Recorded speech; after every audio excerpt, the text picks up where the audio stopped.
Bonjour à tous, je vais vous présenter mon deck bête cristalline avec lequel j'ai fait 8e à l'ETS Championship de Longo. 4 victoires et 2 défaites. Le deck est très accentué pour tenter de contrer la méta comme vous allez le voir. Donc pour commencer, on va commencer avec le starter, 3 Pégase, obligatoire. Ensuite, je joue 3 bêtes cristallines Dragon Arc-en-Ciel. Je sais que des gens la jouent à 2, moi je préfère la maximiser à 3, notamment pour son effet de ban, pour encore en avoir 2 dans le deck pour le grind game. Voilà. Je vais jouer un rubis, un aigle, qui sont l'aigle et pour la statue barrière vent de Fuva, pour pouvoir faire l'effet du dragon qui est juste là, que j'ai présenté juste avant. Et le rubis est fait pour pouvoir spray de la zone magie piège, parce que c'est accessible facilement avec ce deck. Ensuite, je vais jouer le dragon arc-en-ciel, une brique en main de départ, mais qui est essentielle pour faire l'effet du dragon arc-en-ciel bête cristalline de juste avant, et pour pouvoir activer l'une des magies que je vais vous présenter tout à l'heure. Ensuite, la seule entrap que je vais jouer, c'est 3 shifters, parce que Tier Element. Parce que Tier Element, il n'y a pas d'autre chose. Bête cristalline n'a pas trop peur du ban, vu que les monstres vont se mettre en zone magie piège. Donc je n'ai pas peur de la jouer. Bonne carte du coup de Go First et de Go Second. Ensuite on va passer au niveau des magies. Au niveau des magies, je vais jouer 3 liens cristallins, de façon à pouvoir accentuer plus facilement mon accès à Pégase. Pareil, je sais que des gens la jouent à 2, pareil, je la préfère à 3 parce que dans la version contrôle que je joue, je tiens à ne pas brick et avoir le plus facilement possible un starter. Je vais jouer 3 ponts arc-en-ciel pour tutoriser les liens cristallins notamment et d'autres cartes cristal, les pièges, etc. pour le contrôle. Pour moi, elle est obligatoire à 3. Je vais jouer 3 ponts arc-en-ciel du cœur. La nouvelle carte, l'une des nouvelles cartes bête cristalline qui permet de beaucoup de choses, une extra norme, elle permet de gérer le board adverse quand un monstre bête cristalline arrive en zone magie piège, ça permet de cibler un et de renvoyer en main, très fort, et ça permet également de tutoriser les magies pièges cristal. Donc voilà, magie continue essentielle pour le deck que je joue à 3. Je vais jouer 2 éveils ultimes du cristal. Je suis en train de réfléchir pour la passer à 3. Pour l'instant, elle est à 2, donc l'idée est d'avoir accès du coup à cette carte en révélant mon dragon arc-en-ciel.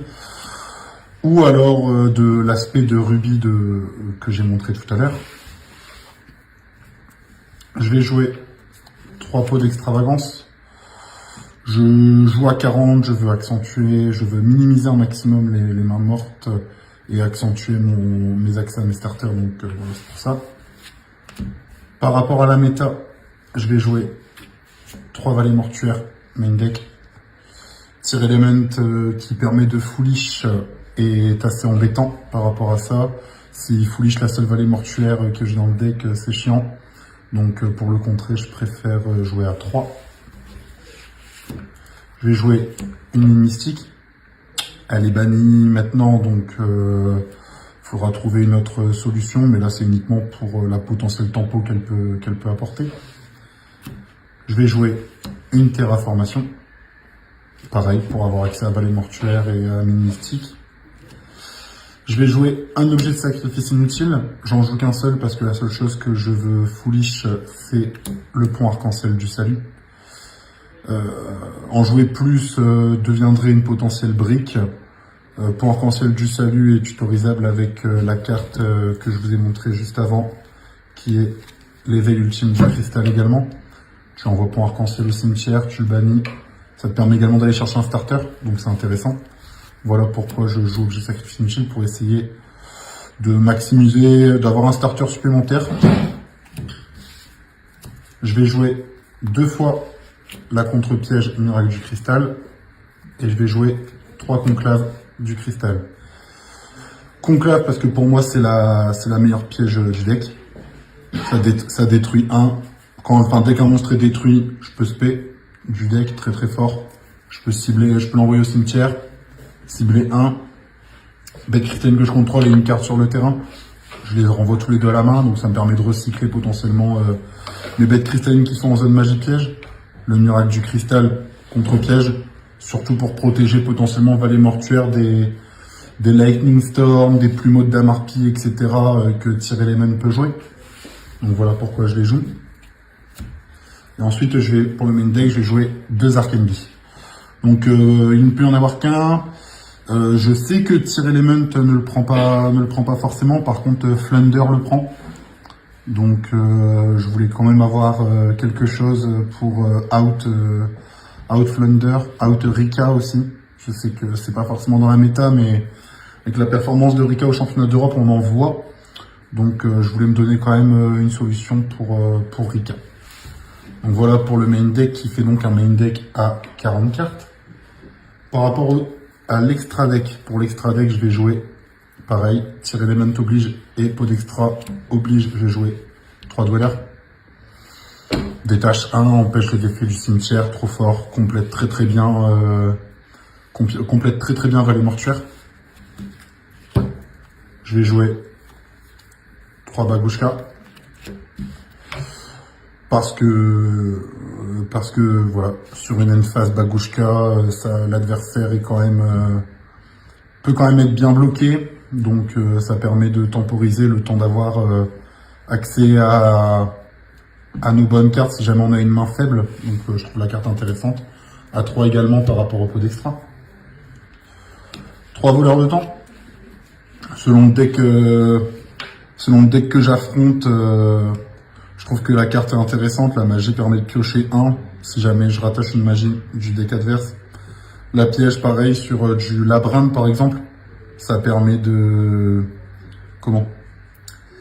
Ça permet de prendre une carte que l'adversaire contrôle et la remettre au-dessus du deck. Du coup, avec labyrinthe, avec les gens qui sont encore sur leur Red Leash, etc., la carte est intéressante. Tout ce qui est deck de cœur comme Sky Striker et tout, avoir une magie pour avoir une draw 1 supplémentaire et le priver d'une accès à une magie, c'est bien.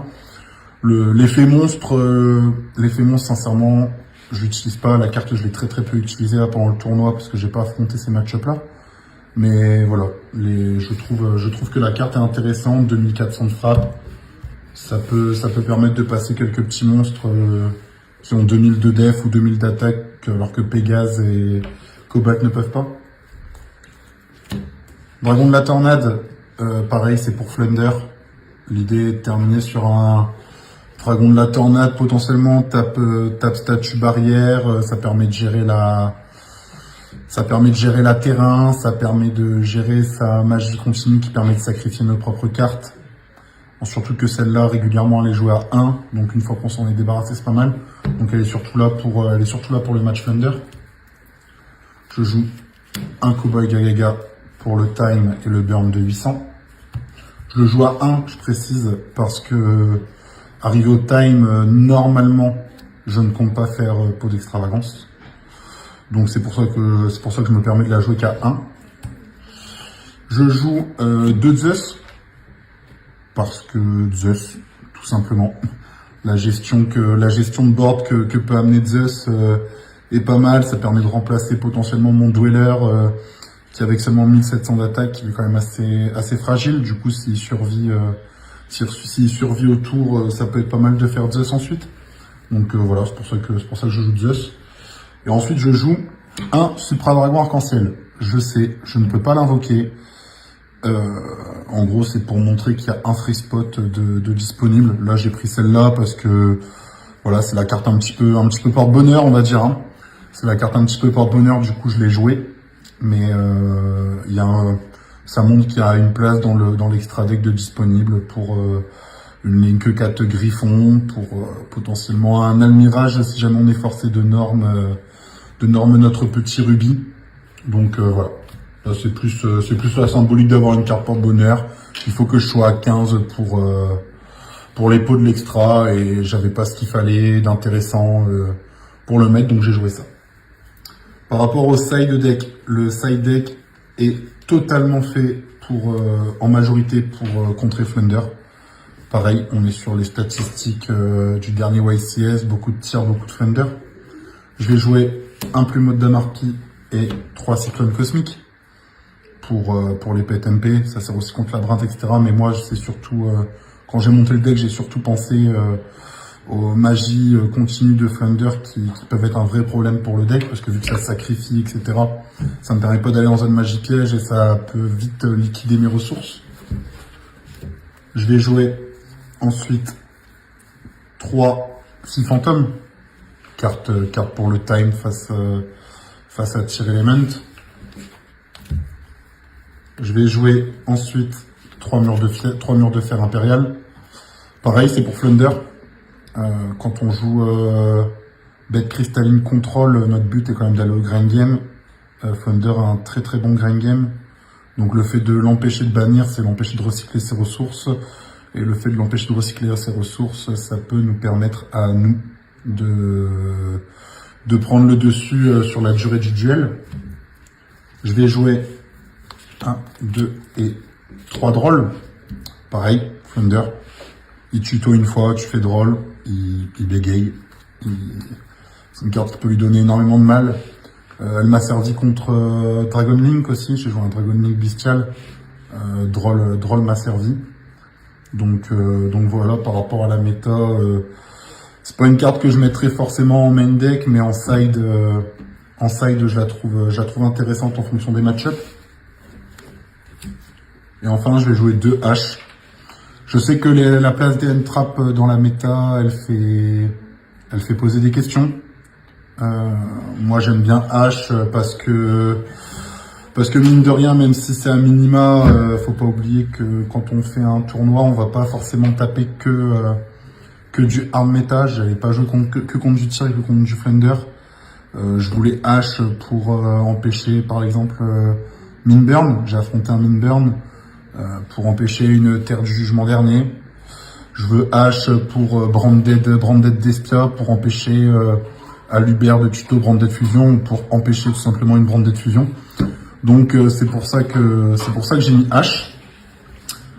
Donc voilà, donc on a un main deck du coup à 40. On a 15 cartes d'extra et 15 cartes de side. L'idée du deck, je le répète, est avant tout de contrôler et d'aller au grind game.